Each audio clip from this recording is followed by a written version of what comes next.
Hey, it's Jason Reeves here at the UT Gardens in Jackson, Tennessee.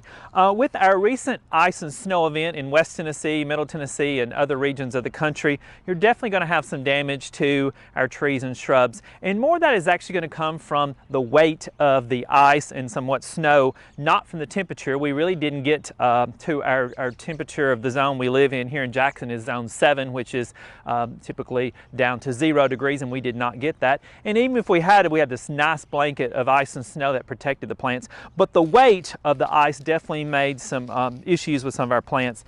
In front of me here I've got a sweet bay magnolia, the big one behind me here, and it collected a lot of ice, which melted off for the most part on Friday, but broke some limbs. So some of the things you're definitely going to be looking for in your landscapes are limbs that are broken. You'll need to come back and try to clean these up on the tree. You know, cut off, make a clean cut if you can. This one's so high up it would be difficult to do, but removing any damaged material best you can. And there's no big rush on this. I mean, you can do this over the next 6 or 8 weeks. There's no big hurry on making those cuts. There'll be some trees that have splayed where they've kind of fallen apart, and you may be able to kind of tie those back together. They might actually come together on their own.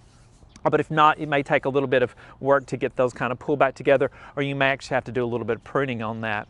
Where this branch broke off here, you really should clean this up. So come in here, obviously you got to wait till it thaws out. This still got ice on it, but you would come in here and cut this, make this a nice clean cut. And so anytime you have a broken branch, you know, if it's not coming from the main trunk as this is, you know, you want to go to where there's a fork and make that clean cut. So there's no rush on doing the clean cut, just I would say in the next 6 to 8 weeks.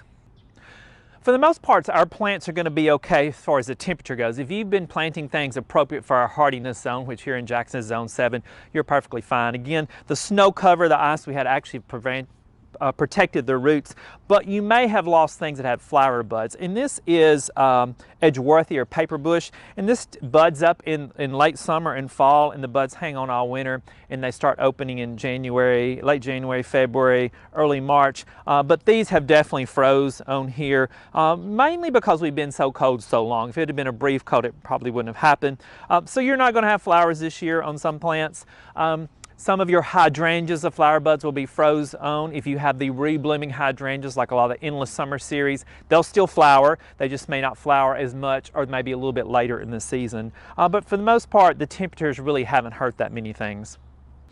So pretty much all your plants, if you're planting the proper plants for our zone, will be fine. There may be a few exceptions like this fig tree here. Actually, I've already scratched the bark and I think it's fine, but sometimes figs do freeze down near the ground for us, and you still get figs. You get a later crop of the year. But and if you're unsure about things like a fig tree, you definitely want to wait till spring or late winter to actually do any pruning to be sure that they are not alive. So you can always do the scratch test. It's a little early to do that.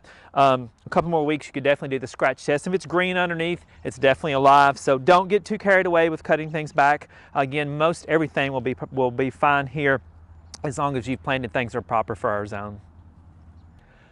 We're pretty fortunate here at the UT Gardens in Jackson that we didn't have as much ice as some areas. I know some people have got more damage to shrubs than others. And one thing that you might have damage on would be a plant that has got multi-leaders like this arborvitae here. So if I had kept this pruned through the years to where it had 1 leader, it would have been less likely. But with multi-leader plants, sometimes the smaller leader tends to break off, bend. So if yours is bent over, it hasn't actually broke, you can tie it back together kind of loosely. But you know, I would probably wait a couple weeks, and it may do it on its own. So give it a couple weeks, and if it hasn't, or if it's leaning really bad, you may want to go ahead. But just kind of loosely tie it together. Some plants that have lots of leaders, say like Graham Blandy boxwood or Durant boxwood, you may have some that you have to trim off. You've got little branches that are going to be sticking out everywhere from the way of the ice, so you may have to prune that. Again, give it some time. There's no rush on doing that. And then if you have plants, and there's a great example you're going to see in the post of one at my house that's just really curved over. It's an arborvitae, similar to this, but it has bent over, and I'm sure it's not going to straighten totally back up on its own. So at some point I will stake that to get it straight again. And again, there's not a big rush on that. You know, right now there's not a whole lot of sap in the plants, and so they're not quite as flexible. You definitely wouldn't want to do it on a cold day, but as they begin to wake up in spring, they'll be even more flexible. So don't yank it back. You give it a little, you know, you may tie it up a little bit, and then a week or so later pull it up a little bit more. But for the most part, everything's going to recover from this ice event.